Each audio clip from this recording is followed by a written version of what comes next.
అందరికీ అద్భుతమైన పరిహారం చెప్పబోతున్నాను. ముఖ్యంగా పెళ్లి కావలసిన వాళ్ళకి.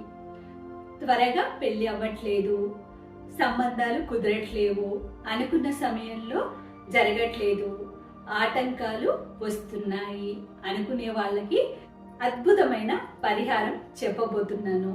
45 రోజుల్లో మీకు చక్కగా పరిష్కారం అనేది జరుగుతుంది. అద్భుతమైన ఫలితాలని చూస్తారు. ఇది తెలుసుకోబోయే ముందు ఫస్ట్ టైం నా ఛానల్ని చూస్తున్నట్టయితే నా ఛానల్ని సబ్స్క్రైబ్ చేసుకోండి. వీడియో చివరి వరకు చూసిన తర్వాత వీడియో నచ్చితే లైక్ చేయండి, నలుగురికి షేర్ చేయండి. ఈ అద్భుతమైన పరిహారం మీ జీవితాన్ని మార్చేస్తుంది. మీరు కోరుకున్నది ఎప్పటి నుండో కన్న కల నిజమైపోతుంది. ముఖ్యంగా అబ్బాయిలకి మంచి సంబంధాలు కుదరట్లేవు, అనుకున్న టైంకి కుదరట్లేదు. మీరు ఎలా కోరుకుంటున్నారో అలాంటి జీవిత భాగస్వామి మీ జీవితంలోకి రావాలి అంటే ఈ పరిహారం చేయండి.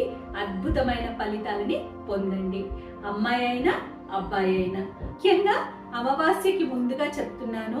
ఎందుకు అంటే ఈ పరిహారము అమావాస్యకు చేస్తే అద్భుతమైన ఫలితాలు ఉంటాయి.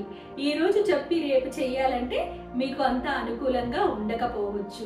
అందుకని నేను 4-5 రోజుల ముందు చేసినట్టయితే మీకు చక్కగా ఆ పరిష్కారం అనేది మీరు చేసుకుంటారు. అద్భుతమైన ఫలితాలని మీరు పొందుతారు. నమ్మకంతో చేయండి, అద్భుత ఫలితాలని పొందండి. అది ఏంటి అంటే మీరు అమ్మా నాన్నతో, అబ్బాయి అయినా అమ్మాయి అయినా అమ్మా నాన్నతో కలిసి చేయండి, లేదా ఒంటరిగా అయినా చేయొచ్చు. మేము ఒంటరిగా ఉన్నాము, వేరే ఊర్లో ఉన్నాము, అమ్మా నాన్నతో దూరంగా ఉన్నాము, చదువు కోసం వచ్చి వేరే దగ్గర ఉంటూ ఉంటారు, లేదా ఉద్యోగరీత్యా కూడా వేరే ఊర్లో ఉండవచ్చు. అలాంటి వాళ్ళు కూడా మీరున్న పరిసరాల్లో ఎక్కడైనా గోశాల ఉంటుంది కాబట్టి మీరు గోశాలకి మంచిగా తలస్నానం చేసుకొని దండం పెట్టుకొని మీరు అక్కడ గోశాలకు వెళ్ళండి. అమావాస్య రోజు వెళ్ళండి. ఎక్కడ గోశాల ఉన్నా అక్కడ దేవాలయం ఉంటుంది. ఆ దేవాలయం దగ్గర అక్షితలు తీసుకోండి. ఒకవేళ మీరు వెళ్ళిన గోశాల పక్కన దేవాలయం లేదు అని అనుకునే వాళ్ళు ఇంటి నుండి అక్షితలు తీసుకెళ్ళండి. ఆ అక్షితలు తీసుకెళ్ళి గోశాలలో ఒక త్రాసు, గోశాలలో ఉందో లేదో మీరు ముందు రోజు వెళ్ళి కనుక్కోండి. ఒకవేళ లేదు అంటే మీరు ఎక్కడైతే పచ్చగడ్డి అమ్ముతారో, అంటే ఎండుగడ్డి దీనికి పని చేయదు, పచ్చగడ్డి మాత్రమే పనిచేస్తుంది.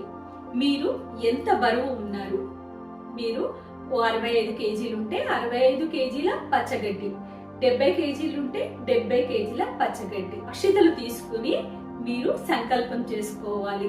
మీకు ఎలాంటి జీవిత భాగస్వామి కావాలనుకుంటున్నారో, ఎంత చదువు కావాలనుకుంటున్నారో, ఎలా కావాలనుకుంటున్నారో అలాంటిది మీరు మనసులో భావన చేసుకుని అక్షితలు తీసుకొని ఆ భావనతో ఓం శ్రీ దామోదరాయ నమః, ఓం శ్రీ దామోదరాయ నమః, ఓం శ్రీ దామోదరాయ నమః. ఎప్పటి వరకు మీరు త్రాజులో ఈ పచ్చగడ్డిని కొలుస్తూ ఉంటారో అప్పటి వరకు ఈ అక్షితల్ని ఇలాగే చేతిలో పట్టుకొని మూసివేసి, ఈ పిడికిలిలో మూసివేసి మీరు మనసులో మీ కోరికని భావన చేస్తూ పరంధాముణ్ణి, పరమాత్ముణ్ణి స్మరణం చేయాలి. స్మరణ ఎలా చేయాలి? ఓం దామోదరాయ నమః. ఇది 11 సార్లు కానీ చేయాలి, లేదా 21 సార్లు చేయాలి. 12 సార్లు, 14 సార్లు, 13 సార్లు అసలు చేయకూడదు. 11 సార్లు చేయండి. మీకు ఓపిక ఉంటే 21 సారి చేయాలి. ఇది చేసిన తర్వాత మీరు ఆ త్రాజులో నుంచి కింద అడుగు పెట్టిన తర్వాత అక్కడ దేవాలయం ఉంటే దేవుడి దగ్గర పాదాల చెంత అక్షితలు వేసేయండి. లేదా ఒకవేళ దేవాలయం లేదు అనుకుంటే మీరు ఇంటి నుండి అక్షితలు తీసుకెళ్లి ఉంటే ఒక చెట్టు మొదల్లో వేసేసి కొన్ని నీళ్లు అనేది వదిలేసేయండి. నీళ్లు పోసి అక్షితల్ని వదిలేసేయండి. అక్కడ గోవులకి మీరు తినిపించగలిగితే, మీకు టైం ఉంది అనిపిస్తే కొన్ని ఆవులకైనా తినిపించండి. లేదా గోశాలకి ఆ పచ్చగడ్డిని, మీరెంత బరువు ఉన్నారో అంత బరువు పచ్చగడ్డిని అక్కడ గోశాలకి ఇచ్చేసి ఇంటికి వచ్చి దండం పెట్టుకుని అప్పుడు మీరు పలహారం ఏదైనా తినండి. ఈ విధంగా అమావాస్య రోజు చేయండి. చక్కటి సంబంధం అనేది 45 రోజుల్లో మీకు కుదురుతుంది. మీకు కుదిరిన వెంటనే కమెంట్ బాక్స్ లో నాకు మెసేజ్ చేయండి. తప్పకుండా మీ పెళ్లికి కూడా నన్ను పిలవండి. తప్పకుండా చక్కటి జీవిత భాగస్వామి మీకు వచ్చేస్తుంది. మీ పెళ్లి శుభంగా కుదురుతుంది. ఇలాంటి మంచి మంచి ఫలితాల కోసం నా వీడియోని ఫాలో అవ్వండి. మీ జీవితాన్ని ఆనందమయం చేసుకోండి. థ్యాంక్ యూ అండి.